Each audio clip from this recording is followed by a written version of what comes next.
Today we're back. Today we're back doing another live stream.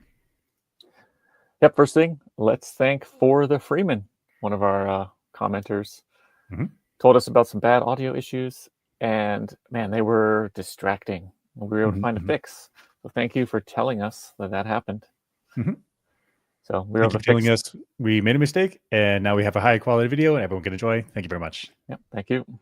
Thank you ForTheFREEMAN. Thank you for the Freeman. Right here. Okay. On to the next thing we're going to do. Today we're going to watch this video from Thor Skywalker Plus. It's Andor goes for all the awards. The Death Star was the biggest waste of money ever. I haven't seen this before. Let's see what happens. Let's see what happens. To another edition of news from Naboo with Thor's Lightning Takes. And let's get right to the news. All right, I kind of have a funnier article. At least I kind of consider it funny in a way. Disney is already submitting considerations for the Emmys. I know the How Emmys. is that funny? Okay, funny? no. Serious business. No, because it's like Disney, they always submit, obviously, their stuff for Emmys. Most of the big companies do, right? Wait. I got a question. This is so weird. Okay. Why shows have to submit to the Emmys? Don't the Emmy people just watch the shows and be like, I like that one. I like that one. What's the submission? Apparently, it's a highly politicized process. I saw some stuff about it this year, where it's like you have to submit your movies, your film for consideration, and then also the people that watch it, they're supposed to evaluate. Apparently, they don't even always watch it; they just vote. Yeah, it really calls into the questions like the legitimacy of the Emmys. Emmys, not enemies. Yeah. Yeah. Right. Yeah. So weird. Yes, so they kind of approached it in a funny way. Now that Andor has completely come out, they kind of were like, hey, here's for your consideration, just Andor, boom, all of it. Well, yeah. Consider it. There it is. Like, you just put it on the pedestal and go, ta-da, right? That's how I present it if I were Disney. It's submitting the show for consideration for an actual, to be on the ballot, for one of the 4, 5, whatever nominees. Yeah. In 23 categories. Only 23? There must only be 23. Is that normal or not normal? I don't know. I mean, if I have a show that I think is Emmy worthy, I mean, you don't. all the categories, send it. Let's go. Even the categories that are like marginally like, that's kind of send it. I mean, try it. Why not? Right. Best documentary series, absolutely send it. Let's go. Yeah, right. Okay, that might be a little much, but I mean, if it gets accepted and I win, like it's a win. But also, like, I know it doesn't quite apply, but I don't know, try it. Right. Maybe that's just my approach to getting scientific funding. I don't know, just send it. See what happens. Just see what happens. They qualify for. They're actually going for the Outstanding Drama Series. It was nominated in 2023 for season 1, but it lost to Succession. Terrible mistake. I know. So now they're aiming for it again. But it's another strong race. No. They picked a bad year. No, they Severance might be the forerunner. I don't think that's not as good. Severance is not as good. I actually don't think it was as good as I don't think so. Season 2 of Severance was fine, but it wasn't as good as season 1. Well, I think I like season 1 better. Yeah. If you haven't seen Severance, it's on It's Apple. a great show. Yeah. And it's really cool. It's about doing weird stuff to your brain so that like when you go to work, you don't ever remember going to work. All you remember is walking in and walking back out of the building, and you have like a split personality that is always at work. And it's kind of interesting. It's dividing that work home life, and it was really so I watched I remember the first episode of Severance. Okay. And it was okay. I guess it's one of those shows you gotta give some time. But I was like, this fairly slow. Not a lot to it so far. But everybody talks about how great it is, so gotta keep watching. It's got some zeitgeist on it. Yeah. Is it better than Andor, in my opinion? Well, I've seen one episode of Severance so far.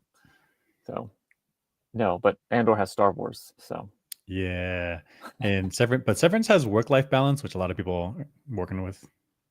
I don't know. I'll give it a try. I haven't seen it yet. Yeah. You were the one who told me about the show. And I was like, is it a comedy? Like you go to work and like you don't know that you're gonna have coworker. It's not. It's not. It's very good. Season 1 was good. Season 1 was better than season 2 was not quite as good in my opinion, but I understand why it's nominated. Season 2 reminds me of one of those times where you have a really cool idea and you're like, I don't exactly know where to go with it next. Right. Not that it was bad. I'm not saying it's bad. I'm just saying I think you got a little off. At the end, it was kind of like. Yeah. Anyway. I don't know how I felt about it. Okay. But I thought about episode 1. Claim that. Thank you for no spoilers. What'd you say? That's how I felt about the episode 1 of Severance. It's like a cool idea, but where do you go with it? I don't know. I haven't seen it. Yeah. So I'm saying is I think Andor should take it. Is what I'm saying. I see. Because it's got Star Wars, it's got great drama, it's got great characters. I think it should take it. All right. We'll see. Let's see. Let's continue on. Let's press on with whatever they're saying. Top prize. It has excellent chances in some of the other categories. Best actress in a drama. It's going for like outstanding drama series. Director for a drama series. They submitted episode 208. Who Are You? Okay. Yeah, the end of the second, the third block. Writing for a drama series, episode 209. Welcome to the Rebellion. Dan Gilroy. Good choice. Lead actor in a drama. They're going for, of course, Diego Luna. They're putting him in there. Okay. Supporting for a drama series, they're putting forward Stellan Skarsgård as well as Kyle Soller. Okay. Yep, Luthen and Cyril was both good. being nominated there. Supporting actress, Genevieve O'Reilly, Denise Goff, Adriana Arjona, Faye. I should have said all the actors. Why am I even... Just say the characters. No. Mon Mothma, Dedra Meero, Kaylin, Vel Sartha, and Clea Markey. I was kind of kidding, but fair enough. I have trouble with Vel's name. I know Elizabeth Dulau, Clea, but her name is Faye Marseille, I believe. Okay. I feel bad if I pronounce it wrong. As fantastic as all of them did, they could be the entire category could just be Andor. It should be, but there can be only one, and it's Genevieve O'Reilly. I mean, that's a good strategy, right? Just flood the category. That's right, flood it. Flood the category, but then one of your people, at least like one of your people might be happy, and everyone else will be like.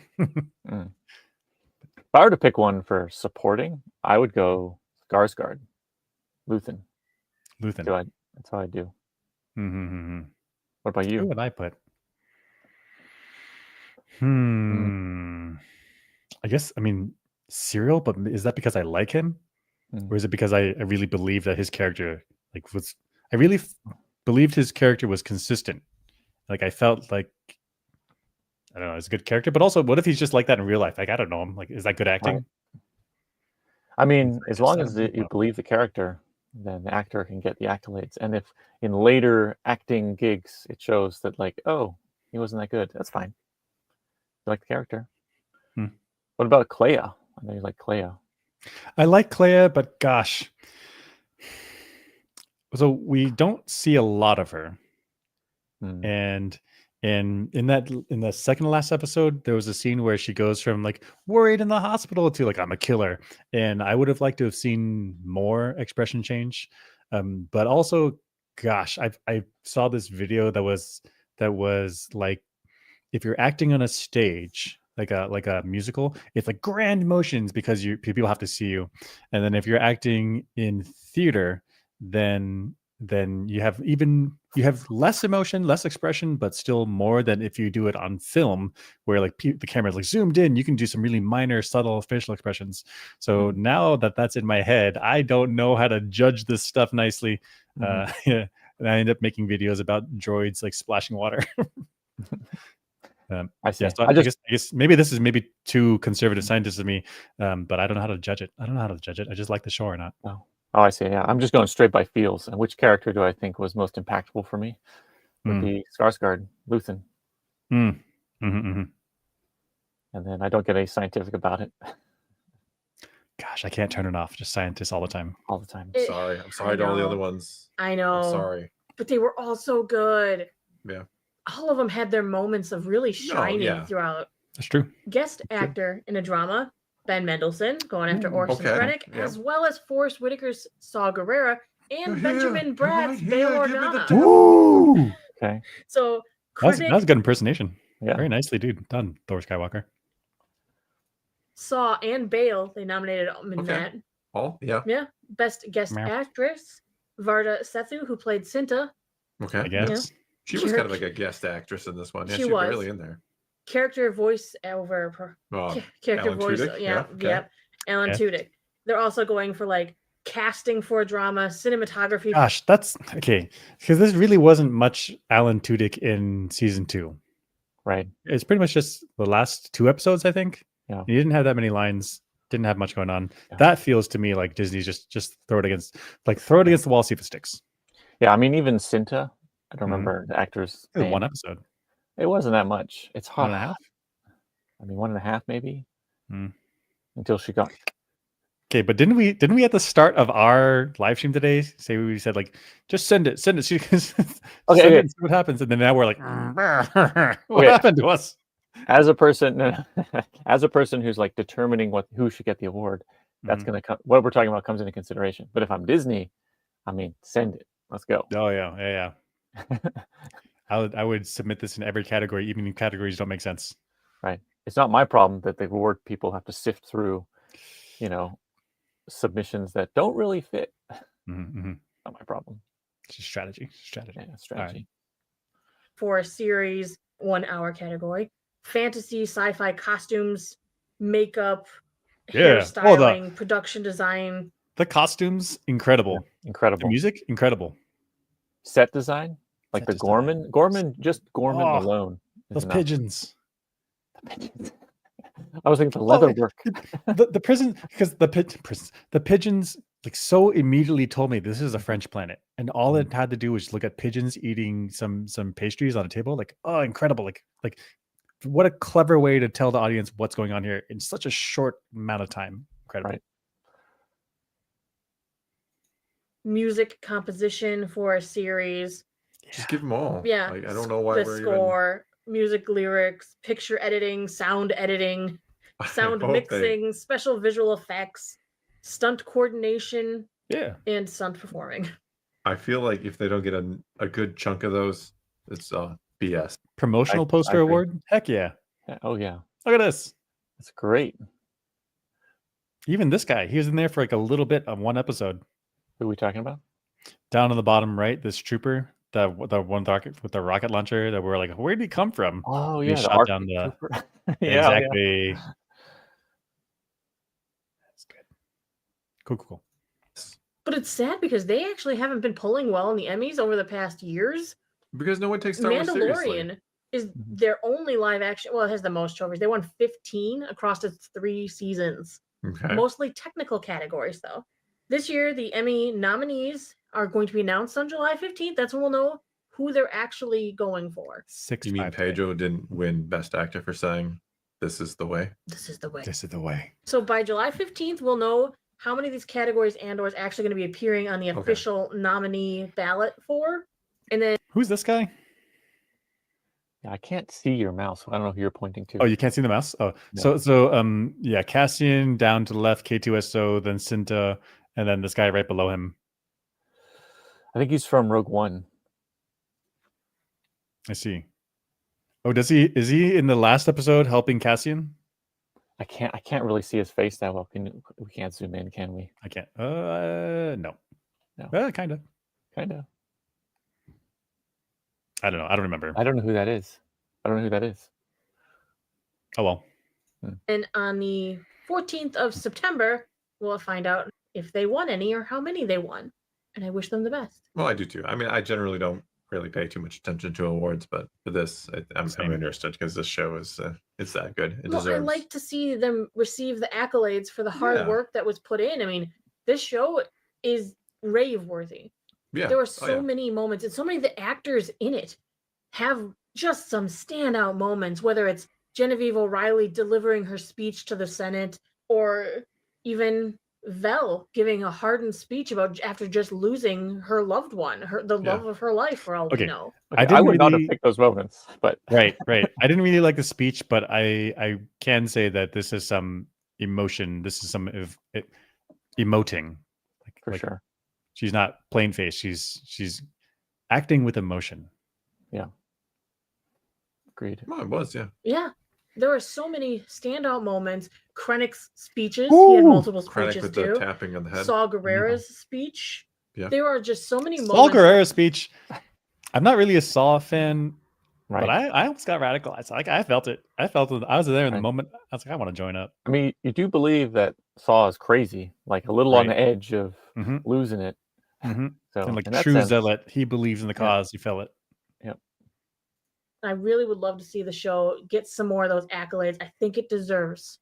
I just wanted to get the attention because maybe that'll even get more people to go say, "How is this show? Star Wars, really? This show? Oh, the show good? Just beat Severance."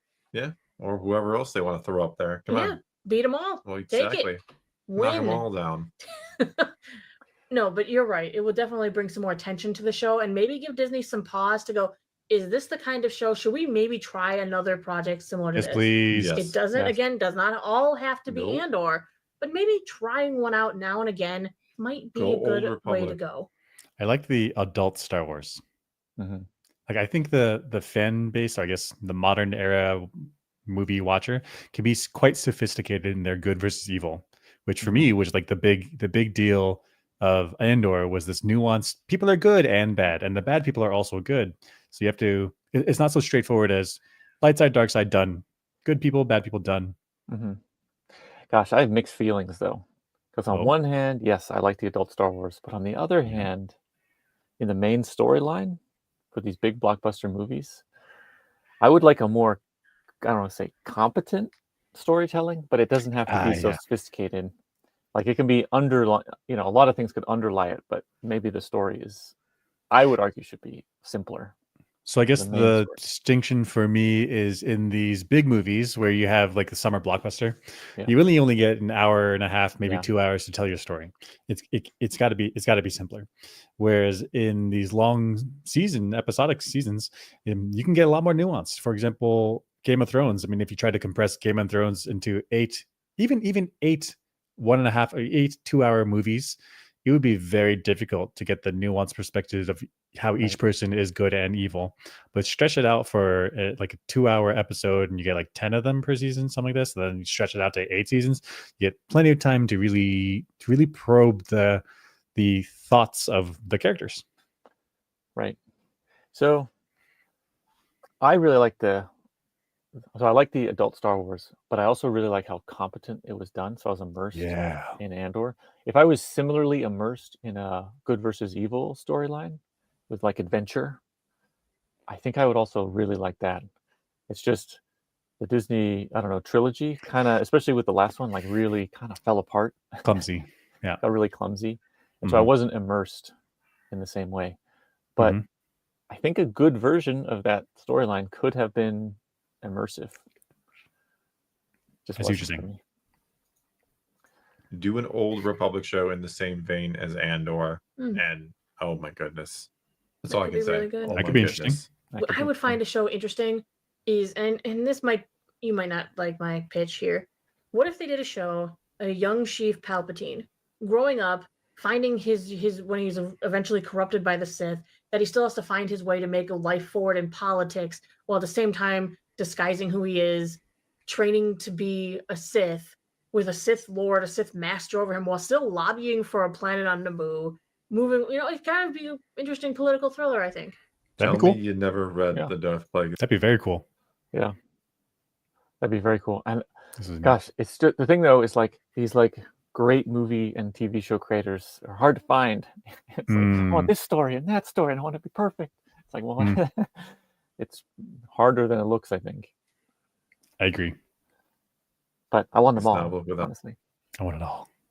Not telling me. Well, yeah, but they haven't made it into a show that's canon. I know. No, it's a cool idea. I would love the interesting idea. Balance. And then at the end, of course, we have to see him betray his master and take over the role while still juggling this innocent life, while he's still like starting a prequel to episode 1 where he's starting to take over the trading groups and starting to build the separatists. No, I just think it could be really cool. No, I think that's a fantastic idea. I think written in the vein of something like that Tony Gilroy did for Andor could be a really fun project. Yeah, no, I'm cool with this, some Plagueis specs or Palpatine. You said if it's good? If it's good. I mean, yeah, it sounds awesome. If it's good.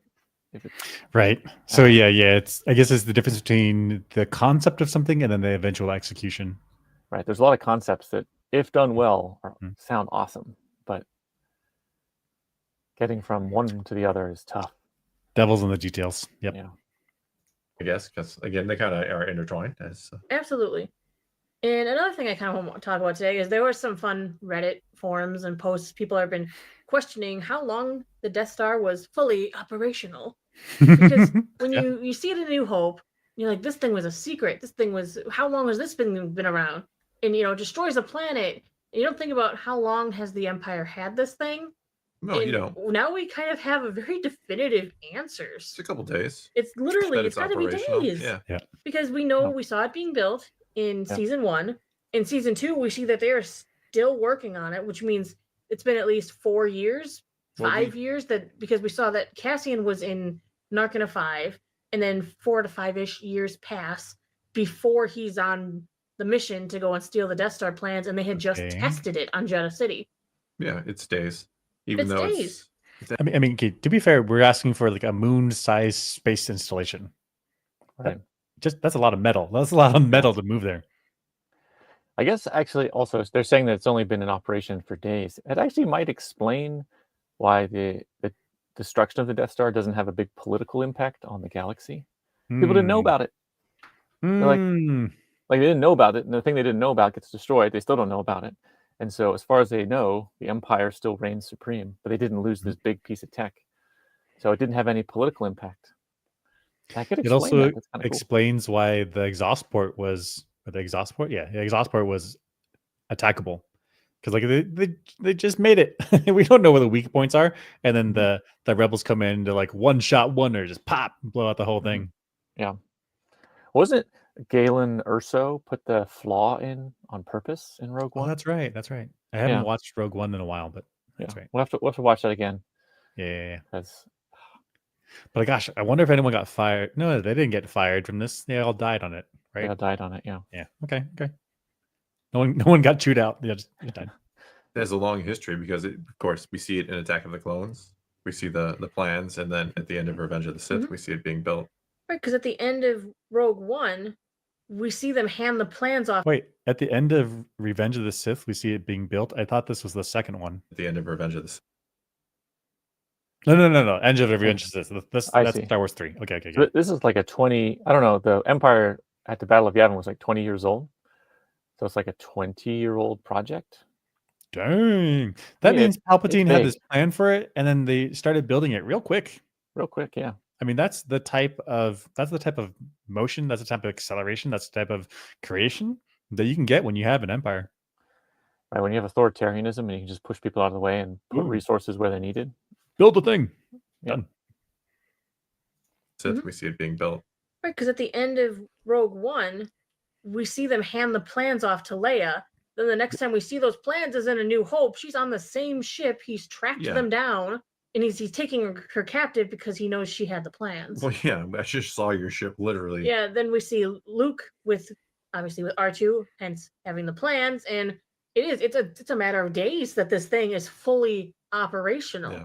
Before that's like, well, we gotta blow that up. It's kind of funny. Rogue One makes it does maybe make the start of A New Hope kind of strange, where she's like, "We're in a diplomatic mission to Alderaan." Like, no, you were just at the Battle of Scarif. No, I saw you there. It wasn't us. You gotta keep your cover up. Her ship was kind of hidden. Wait a second. You gotta keep your cover up. You can't be That's true. telling them the truth. Just even if it's like they know. Just keep lying. I'm just on my way. I'm on my way home, officer. It's like, what's all those dollar bills, dude? Like, I have soda machines on my way home. I pay rent. You pay rent with money.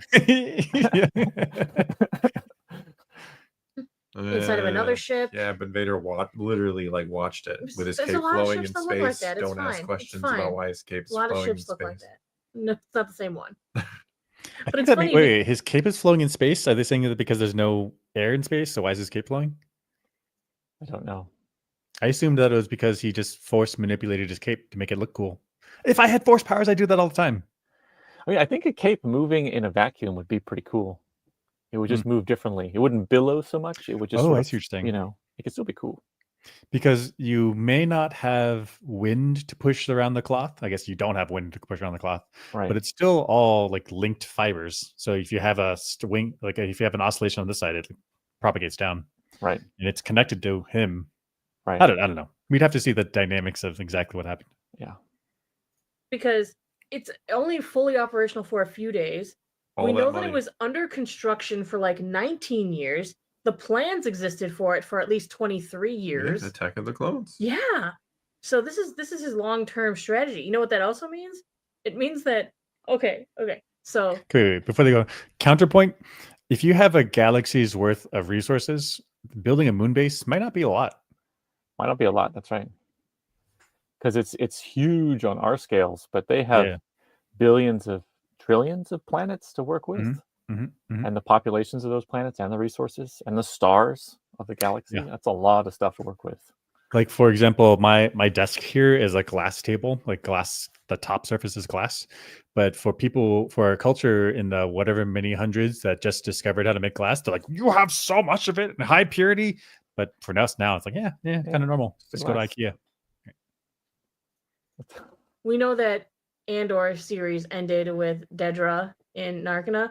She's probably already building the second one. Yeah, just build another one. That they keep building the same part because they know they still need the same part, and because this one gets built faster. Much faster. My theory is because they just arrested more people. Yeah. There's more Narkina-like prisons out there than there were originally. Explains I don't know that it's a plot hole, but a lot of people are like, well, how do they build the second one? I mean, the second one wasn't even done in Return of the Jedi, and it's like, 3 and 4. No. It was completed. It was a fake out to look incomplete. Oh, really? You think so? Right? Isn't that right? Because they're like, oh, it's all going to be operational in a short time. And then Palpatine's like, it is operational. Yeah. I mean, it is operational. It's just, it looks partially built. It looks broke, right? Yeah. But it's operational. Yeah, it is operational. I mean, the big gun is operational for sure. And the truth is, like, how'd they build the second Death Star? They build one Death Star. Do you think they're going to stop at one? They can build 2. But one gets destroyed, so now they built the second one as planned. Right. So I guess there's a built-in assumption that there was only ever going to be one Death Star. Yeah, but you would want a fleet of them. Yeah, right. I just have roaming Death Stars. Oh my god, it's terrifying. It's like you can deploy them wherever you want. Say something. Say something. You're like, is that a moon? Like, oh, no, it's no moon. It's just all around the galaxy. Yeah. And these probably have some operational lifespan that are enormous, right?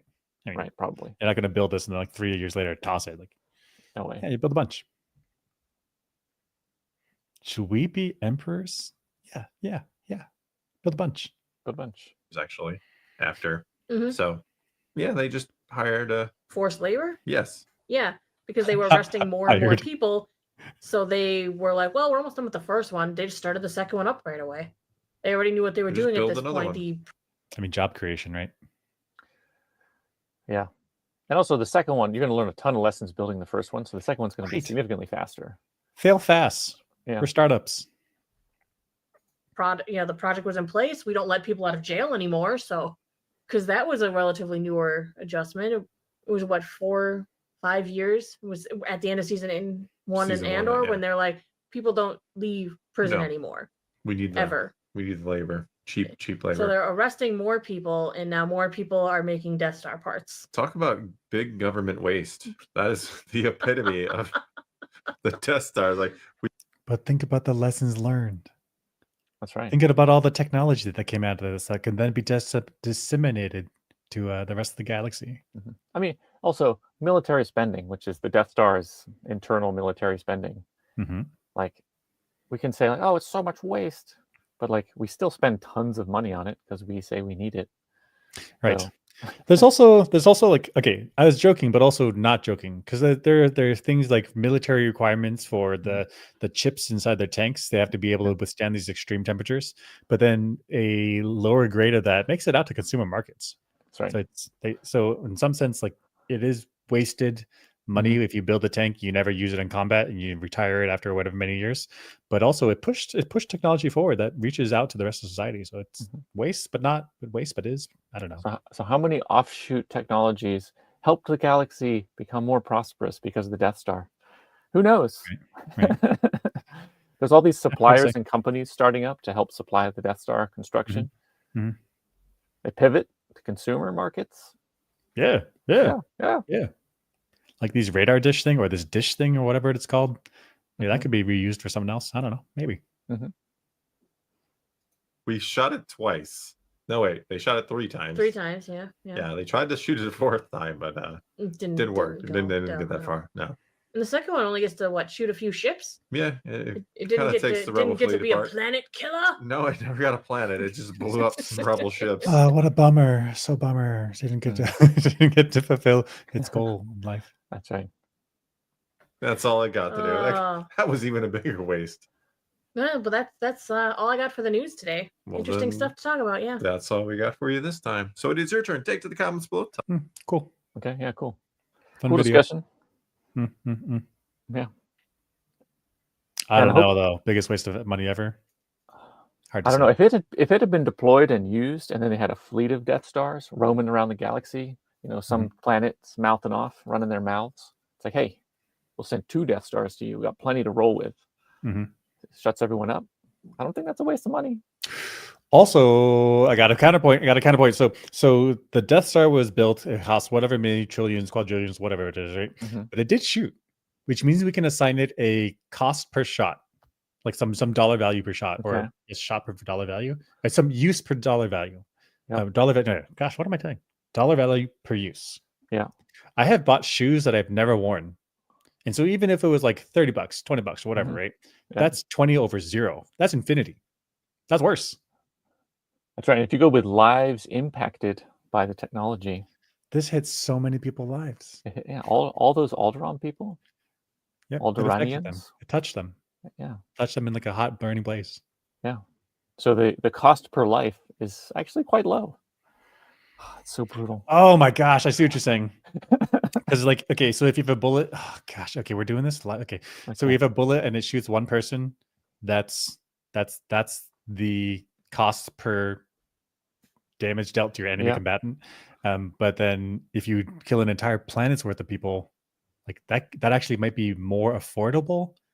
It might be because the planet is. What is this show? What are we doing? Okay, oh go my ahead. gosh. Continue. Yeah, go again. Yeah. Just the effectiveness per shot. Now, can you put a price on fear? I don't think you can.